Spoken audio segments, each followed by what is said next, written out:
Saya sedih, saya sedih sekali teman-teman.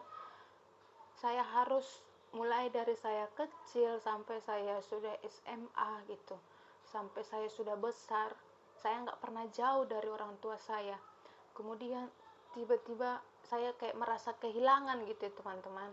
Kok gini ya, kok kok seberat ini ya gitu. Tapi ya nggak apa-apa lah, saya imani, saya berdoa biar yang Sang Pencipta mengasih saya jalan supaya saya bisa membantu perekonomian keluarga saya, begitu teman-teman. Halo teman-teman, selamat siang, selamat beraktivitas. Jumpa lagi dengan saya. Di video kali ini saya mau ajak teman-teman cerita, sharing dengan pengalaman saya waktu saya menjadi pekerja imigran di Malaysia. Saya dulu pernah kerja di Malaysia teman-teman. Awal mulanya saya orang yang kurang mampu, orang tua saya kurang mampu dalam ekonomi. Kemudian setelah saya tamat dari SMA atau SMK, saya memutuskan untuk merantau ke negeri seberang, negeri Malaysia gitu teman-teman. Kemudian itu pertamanya itu pihak dari PT yang ada di tempat saya orang Medan, datang ke sekolah saya untuk mempromosikan siapa anak-anak yang mau minat atau berangkat ke Malaysia gitu teman-teman. Kemudian sudah briefing kita anak-anak mahasiswa kelas 3, kebetulan di situ saya dan teman-teman yang kelas 3 sudah mau lulus begitu teman-teman. Kemudian kita semua anak-anak kelas 3 dikumpulin dalam suatu ruangan. Kemudian pihak PT yang ada di Medan ngajak kita briefing gitu, siapa yang mau minat mau berangkat kerja ke Malaysia gitu. Kebetulan karena saya itu keluarga saya kurang mampu untuk melanjut lagi ke perkuliahan atau sekolah tinggi. Kemudian saya minat. Setelah saya sampai ke rumah, saya bilang sama orang tua saya teman-teman, tadi ada ini datang pihak PT dari Medan untuk mengajak kami mau berangkat ke Malaysia gitu. Awalnya orang tua saya itu kurang setuju teman-teman, tapi karena saya sudah niatkan, karena orang tua saya itu ya kehidupan kami itu pas-pasan teman-teman. Kemudian saya bilang sama mama saya, nggak apa-apa ma, aku bisa kok jaga diri baik-baik gitu. Ya mama doakan saja aku di sana itu nggak kenapa-kenapa, ya perginya sehat, pulangnya juga sehat gitu ya teman-teman. Kemudian setelah orang tua saya sudah setuju, saya mulai untuk memberes segala berkas-berkas apa yang dia minta gitu. Mulai dari surat izin dari orang tua, surat izin dari kelurahan atau kepala desa. Kemudian kebetulan di situ saya belum punya KTP teman-teman. Nah setelah itu saya pergi sama papa saya mengurus KTP. Kemudian setelah udah keluar KTP-nya, saya bikin lagi KTP, kartu keluarga gitu teman. Terus dia minta apa ya, materai tanda tangan orang tua di atas materai gitu. Setelah sudah berkas-berkasnya saya sudah kirim, saya sudah antar ke Medan, ternyata berkas saya langsung diterima. Udah itu setelah berkasnya sudah selesai, dalam waktu 2 minggu begitulah teman-teman, soalnya sudah lama banget, sudah lupa. Kita dipanggil untuk briefing lagi di PT yang ada di Medan gitu. Setelah udah briefing, kita di pihak dari PT yang ada di Malaysia datang ke Medan gitu untuk interview kami gitu, siapa yang sudah terdaftar gitu ya teman-teman. Setelah sudah interview, kita ditanyain udah pernah pengalaman belum, udah ini belum gitu. Karena saya masih perdana, masih baru lulusan, saya bilang belum pernah bekerja karena saya masih lulusan sekolah gitu.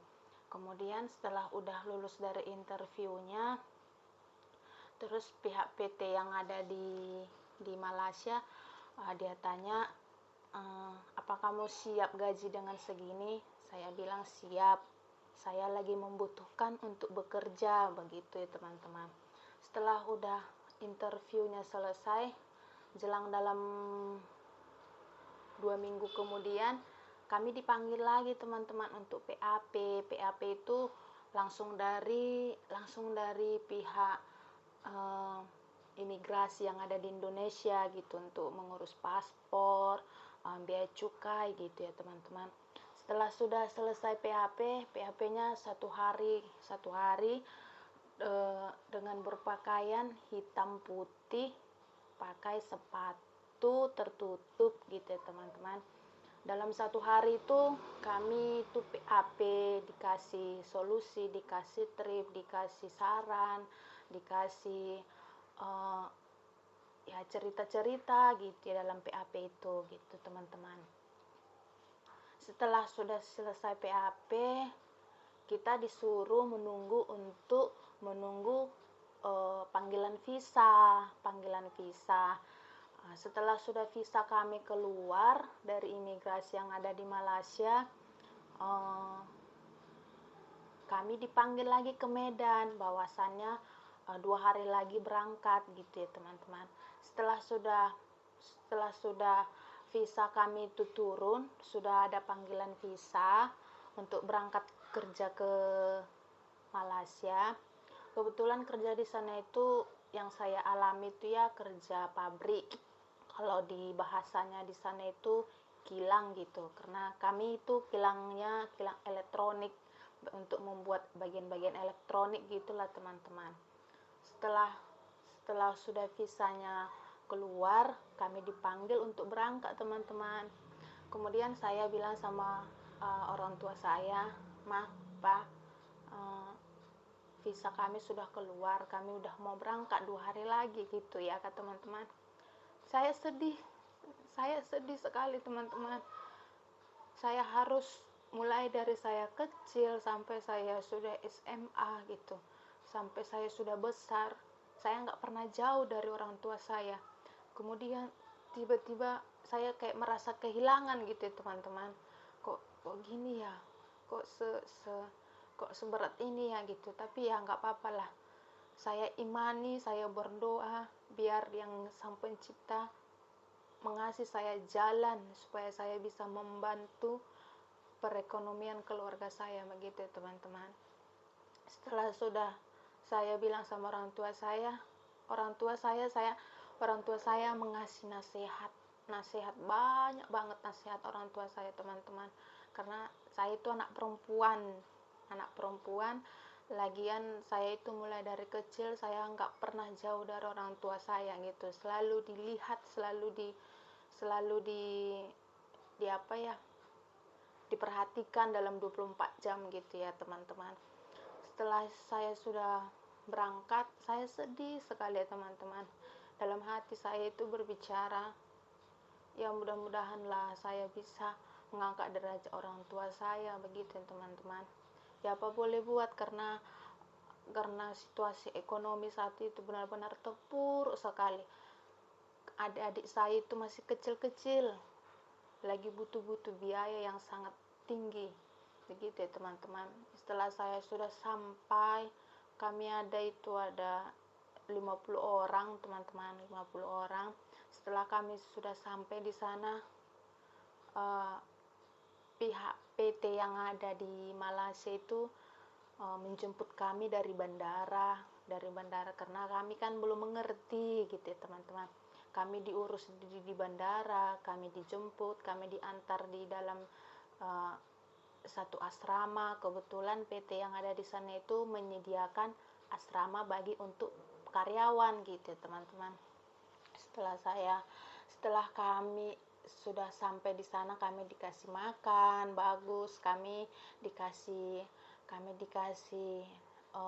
motivasi, kami dikasih semangat supaya kami semangat bekerja di sana gitu teman-teman.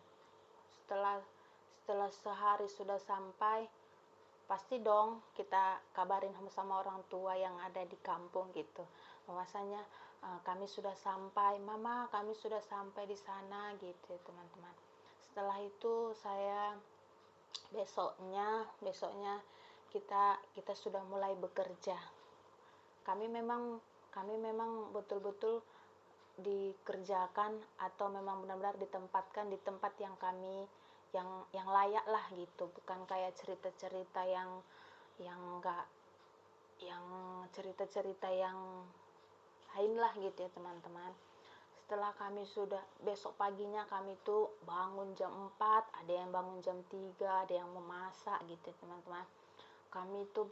Kami berangkat ke kilang ke PT itu jam 6 pagi teman-teman. Kalau jam 6 pagi di sana itu, di sini tuh jam 5 gitu, jam 5 pagi, karena beda jamnya itu 1 jam kemajuan di sana dibanding di Indonesia gitu teman-teman.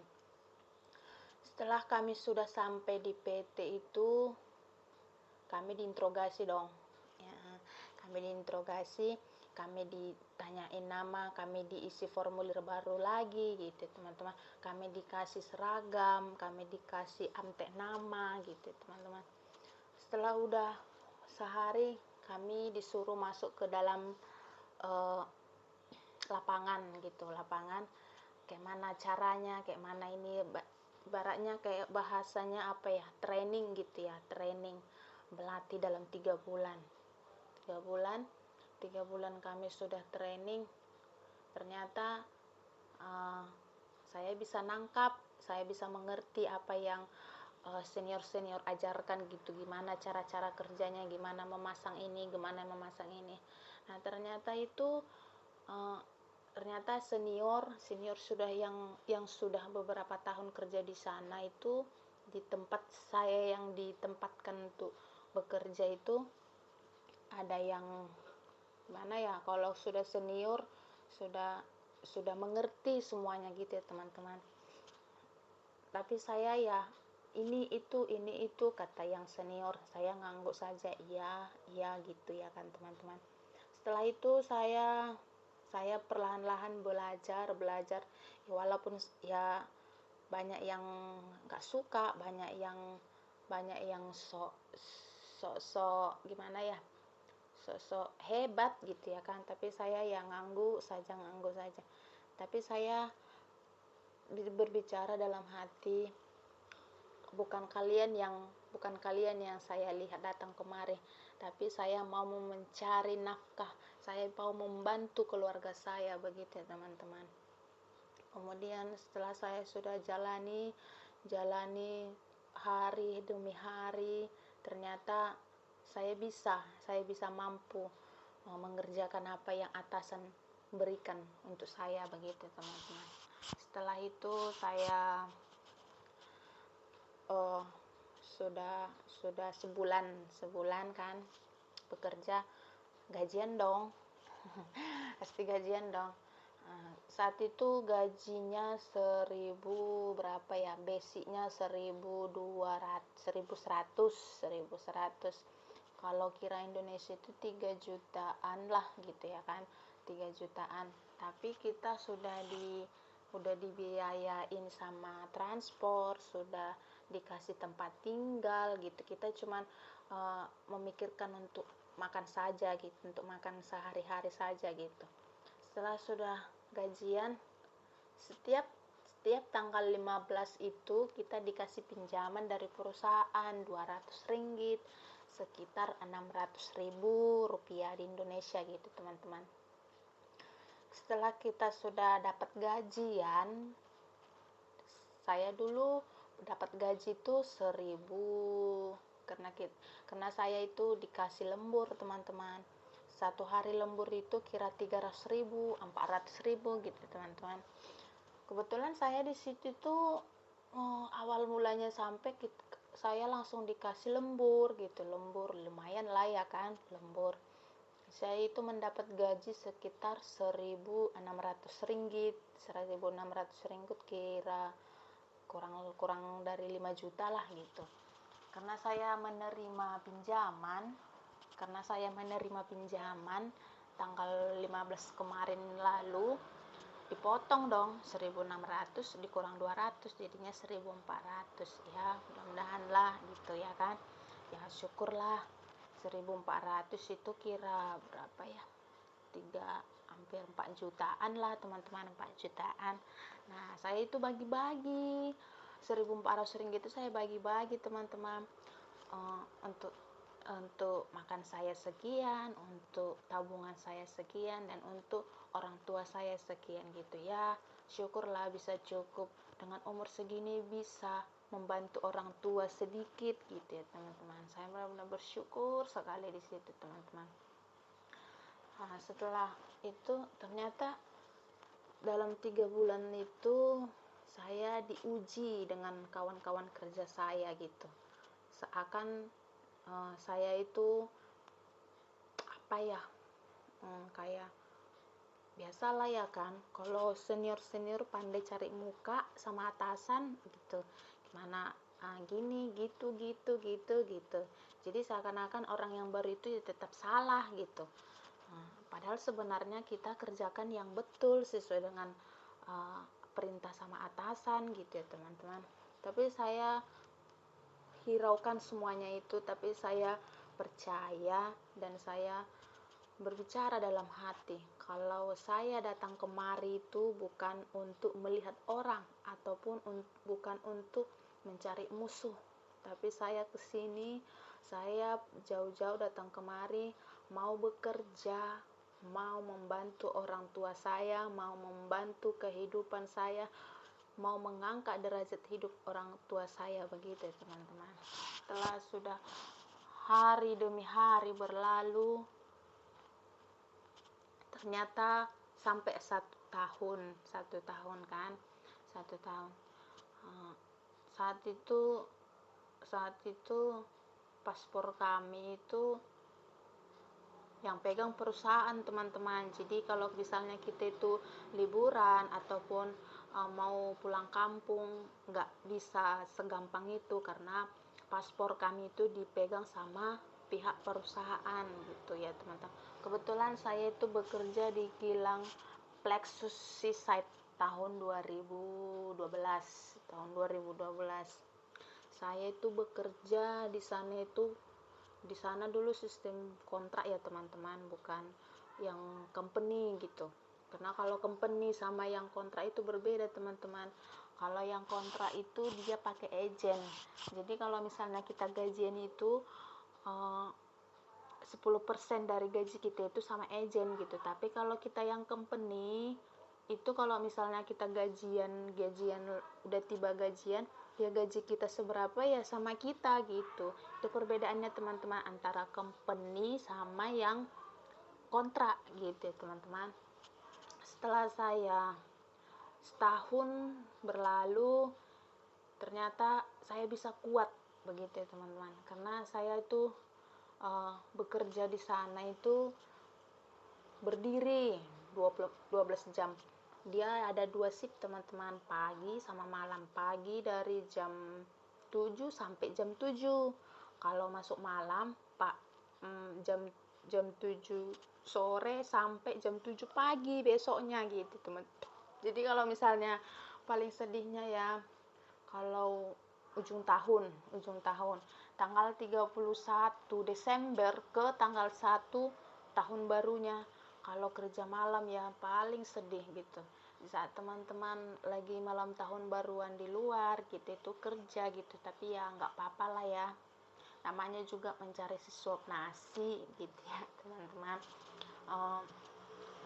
31 Desember kerja malam, pulangnya tanggal 1 tahun baru. Sedih nggak? Saya sedih banget teman-teman. Tapi ya gimana ya kan, namanya juga kerja di tempat orang gitu ya teman-teman. Setelah saya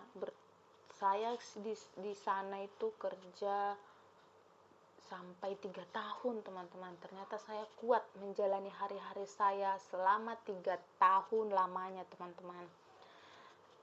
Kepulangan saya itu karena saya video call, bukan video call sih, cuman saya nelpon sama orang tua yang ada di kampung saat itu. Saya sudah 3 tahun di sini, apa saya masih melanjut kontrak atau pulang? Terus orang tua saya bilang gini, pulang aja lah dulu nak, lama-lama di sana pun nanti nggak baik juga gitu ya, tanggapan orang tua saya. Setelah itu ya besoknya saya naik dong melapor ya kan ke bagian office. Saya bilang, Kak, karena di sana itu orangnya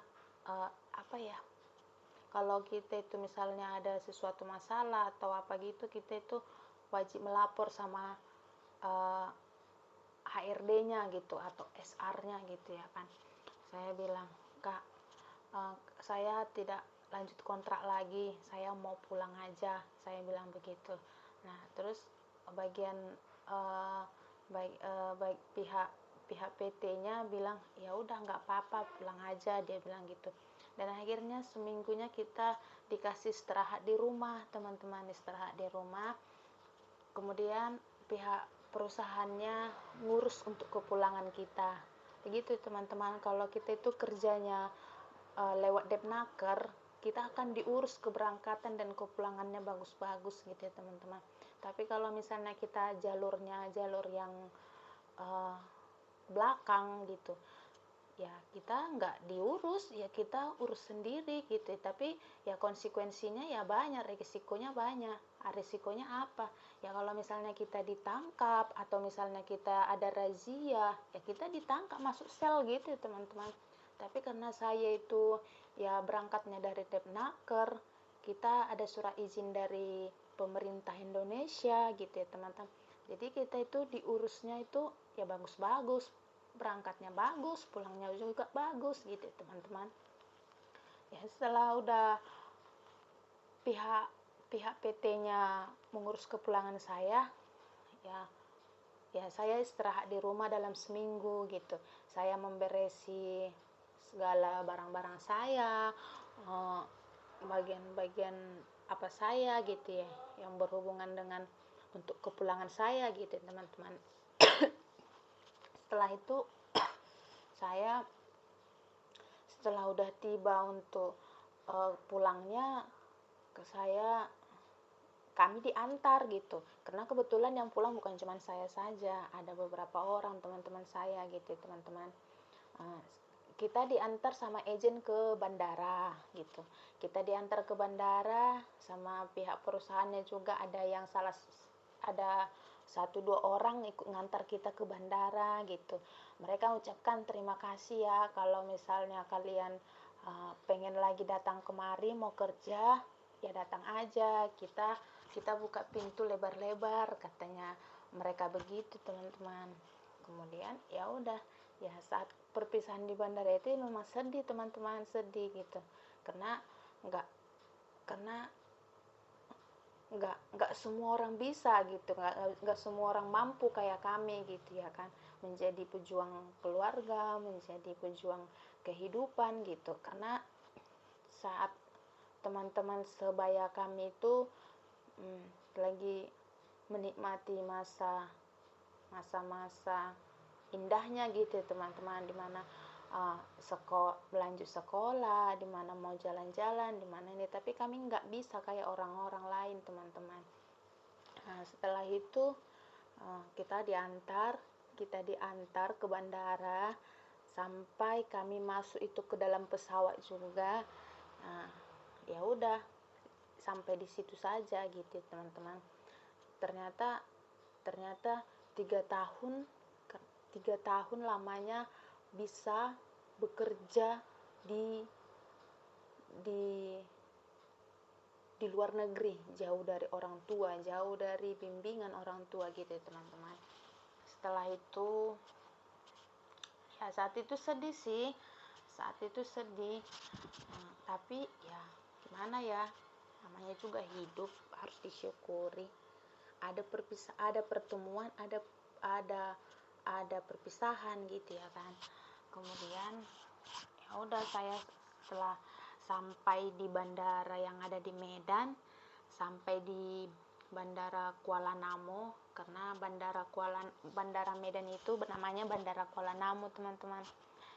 Sebelumnya kita itu berangkat, kita udah pada nelpon sama orang tua kalau bilang gini, oh ma, kami besok pulang, dijemput ya gitu, karena bandara yang ada di Medan sama tempat saya di rumah orang tua saya itu sekitar 5 jam teman-teman gitu ya kan, 5 jam.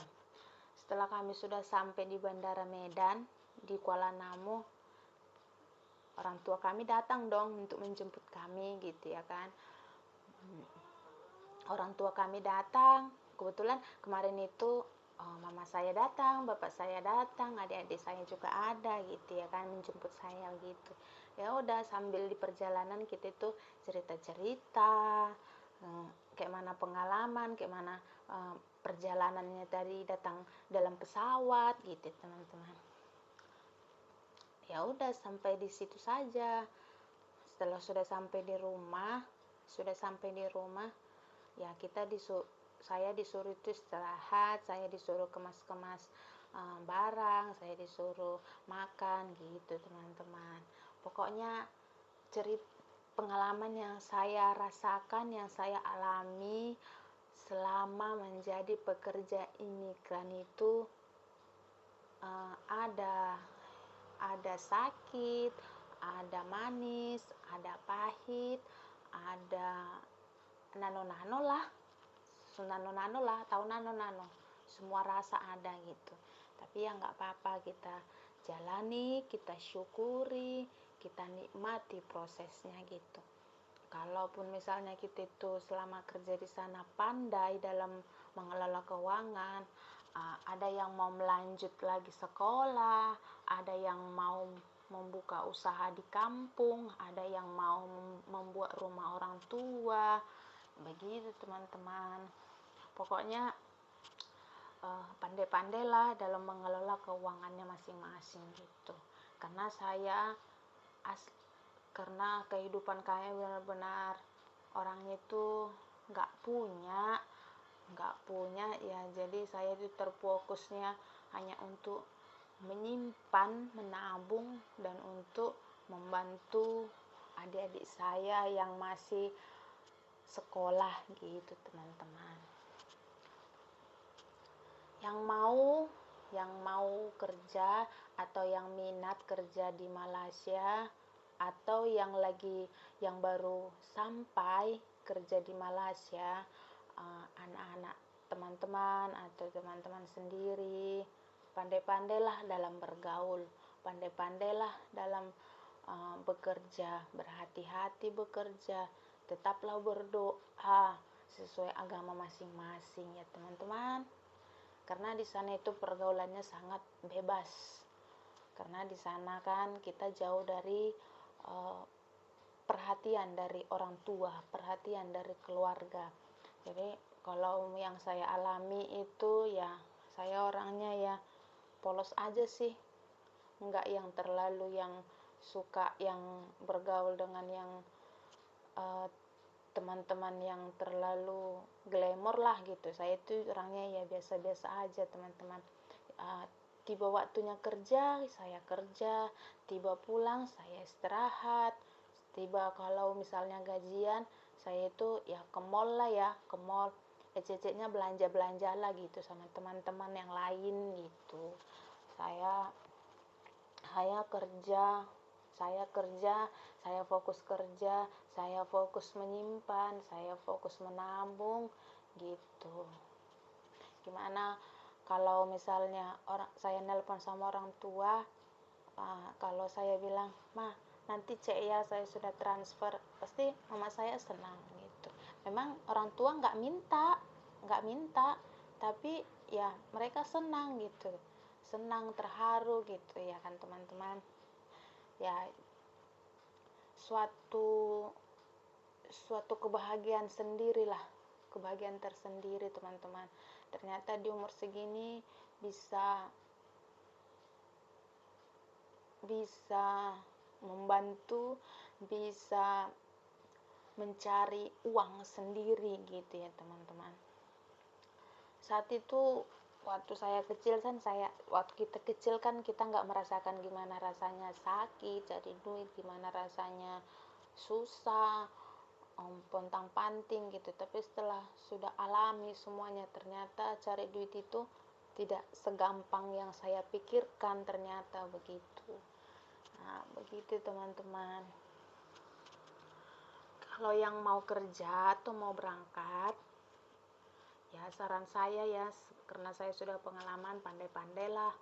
Kalau dia perempuan, pandai-pandailah dalam bergaul, pandai-pandai dalam bekerja, berhati-hati, tetaplah jaga pertemanan, ya teman-teman. Oke teman-teman, sampai di sini dulu sharing saya. Semoga video ini bermanfaat bagi kalian semua. Yang like, yang suka bisa di like, yang komen bisa di komen teman-teman.